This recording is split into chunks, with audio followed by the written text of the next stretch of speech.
Hey guys, Sean C6 here.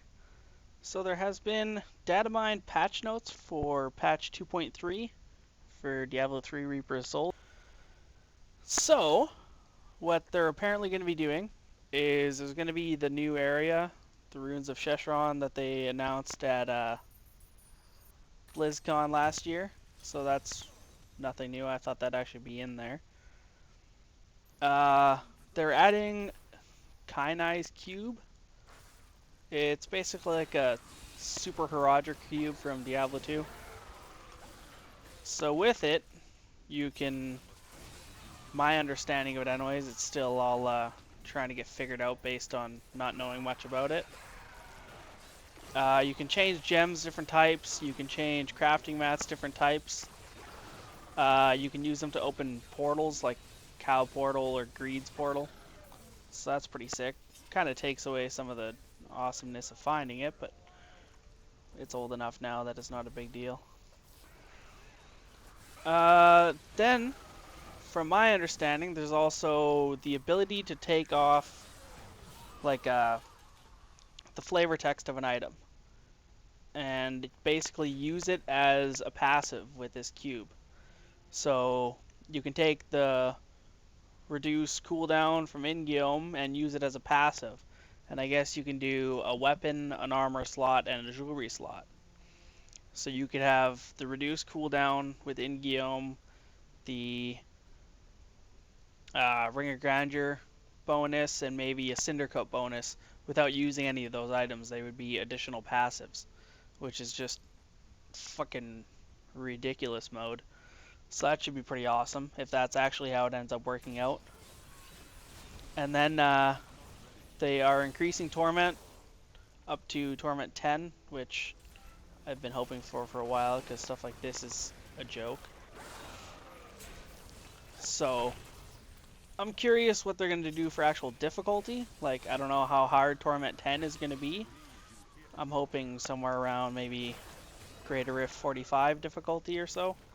But we'll see. Probably won't be that high. My guess, but... So at least I'll still potentially be able to do it right from the get-go. So they're doing that. New achievements, whatever. Doesn't really matter. Changing some sets. Apparently they're doing Helltooth, Veers, Mamajumas, Shenlongs, and Shantotos. But lots of that'll probably change in the PTR when something's really OP and broken or something is just complete garbage still. Other legendaries, probably the same thing. They'll throw something in, it'll be too overpowered, they'll nerf it. But I'll go through that in a little bit here too. The two other main item things that I see are they're adding 2 more sets in.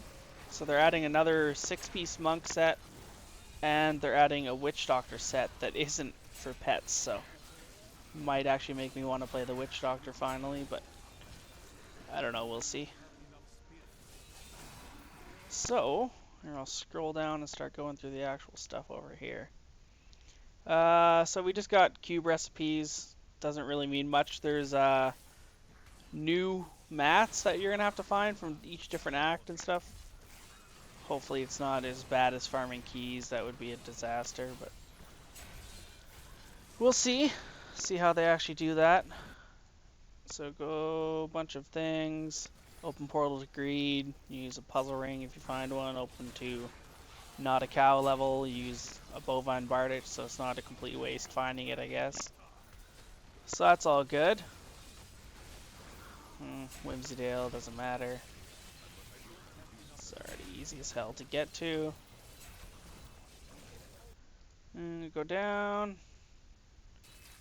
There's a whole bunch of stuff about the actual quests, so you're gonna have to do a chunk of quests in the new area to get the cube itself. I'm sure it won't take long. A few minutes on the first night, you know, everyone will have it and be exploiting everything. So there's that. Go down past the cube stuff. And then there is apparently more portrait frames. So I guess they're having a Murloc one for the BlizzCon 2015 package, which I'm gonna go to, so I'll have that one. I'll probably rock that for a little while. Um, there is some pretty wicked ones, but they're listed as only for Chinese servers, so that would be a piss off because they look awesome. There's a Jade Serpent frame. I have no idea what that's for. It's separate on here. And then there is seasonal frames. There's 6 of them. It looks kind of like, I don't know, gargoyle heads and different colored rings and such. And I've been trying to find out, but I'm not entirely sure how you get them. Might just be you get one for hitting level 70, some achievement points, maybe if you do a certain greater rift or something, but I'm not sure. And it's kind of because I don't really play seasonal. I have all the seasonal bonuses right now, and I'd like to keep that up. So if it's not too hard, I'm still gonna go and try and get them all. But we'll see what happens. So the sets, they're doing Chantotos. Right now, it's every time you hit with an attack while not in Archon form, 350% weapon damage is added to Wave of Destruction, stacking up to 20 times. So that could be huge damage. Shenlongs, when you're at maximum spirit, all damage is increased by 300%, but you no longer passively regenerate spirit, and 65 spirit is drained every second until you are out of spirit. So, I don't know about that one. Might make them worth using, but I doubt it. 65 spirit per second and not being able to use anything else is kind of shitty. Unless you can maintain a whole shit ton. Maybe with the new cube stuff and other passives. So Manajumas, your hex lasts 15 seconds and movement speed as a chicken is increased by additional whatever garbage. Fetish Army is reduced from Zunamasa's whatever. Veer's Arcana was completely reworked, so 2-piece Archon gains the effect of every rune. 4-piece you automatically start with 50 Archon stacks when entering Archon form, and 6-piece you also gain Archon stacks when you hit with an Archon ability. So they might make it viable. I'll have to see what they actually do with it. I don't know. I don't really like Archon myself, but I'm sure someone will make a good build with it. Marauder set. Instead of saying Hatred Spenders, it now lists Elemental Arrow, Chakram, Impale, Multi-Shot, and Cluster Arrow. So it doesn't really change much. Helltooth Harness was changed. So Helltooth hopefully won't be useless anymore. And that enemies that are hit by a wall of death are affected by necrosis, become slowed, and take 2,500% weapon damage every second for 10 seconds. Apply necrosis to any enemies, you take 50% reduced damage for 10 seconds. That's a 4-piece. And then enemies affected by necrosis take 800% increased damage from your primary skills, Acid Cloud, Fire Bat, Zombie Charger, Grasp of the Death, Piranhas, and Wall of the Death. I'm not even sure what the skills are for that. I am so clueless with Witch Doctors, but at least they're doing something for it. Wrath of the Waste, they just changed one tooltip. The new monk set. So, pretty excited for this. I don't know how it'll work as is, because it doesn't have an added damage to all of it, but so 2-piece, every third hit from your spirit generators applies exploding palm. That's wicked. 4-piece, your 7-sided strike deals this total damage with each hit. That's okay, I guess. It's still single target with each hit, unless you're using... it's still meh. And 6-piece, your 7-sided strike detonates your exploding palm. So now you could apply the exploding palm and detonate it with 7-sided strike, and it's not going to be completely useless on a Rift Guardian or something. So then we have another Witch Doctor set. it summons a Spider Queen who leaves behind webs that deal 1500% for the 2-piece. And it's moved by your corpse spiders. 4-piece Hex gains the effect of your Toad of Hugeness rune. When Toad of Hugeness is active, you gain 40% reduced damage. After it finishes his meal, you will deal 10% of your maximum life per second for 10 seconds. That sounds like shit, but whatever. 6-piece, the damage of your creature skills is increased by 500%. Creature skills are Corpse Spiders, Plague of Toads, Fire Bats, Hex, and Piranhas. That'd be cool if you could make an old Fire Bat build or something. That wouldn't be too bad back in pre-Reaper of Souls, that one wicked Fire Bat build. And then Seeker of the Light for Crusaders new set, which I'm pretty pumped about because I love Hammer-Ins in Diablo 2. So 2-piece, every use of Blessed Hammer that hits an enemy reduces the cooldown of Falling Sword and Provoke by 1 second. 4-piece, you take 50% less damage for 8 seconds after landing with Falling Sword. And 6-piece, increase the damage of Blessed Hammer by 750% and Falling Sword by 250%. So basically a Falling Sword, Blessed Hammer. So that's pretty awesome. Item passives. It's just all of the bonuses that they're adding in. It doesn't really have specifics, and I'm sure most of them are going to be changed.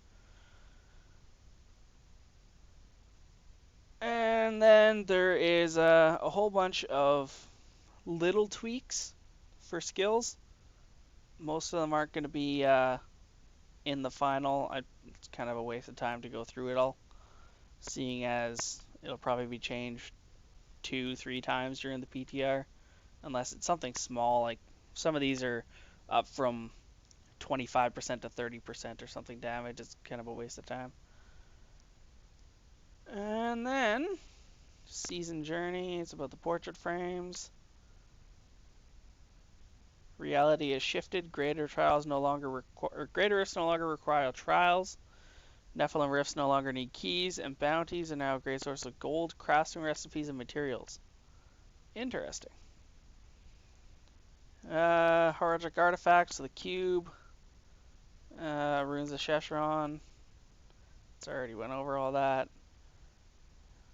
Item descriptions.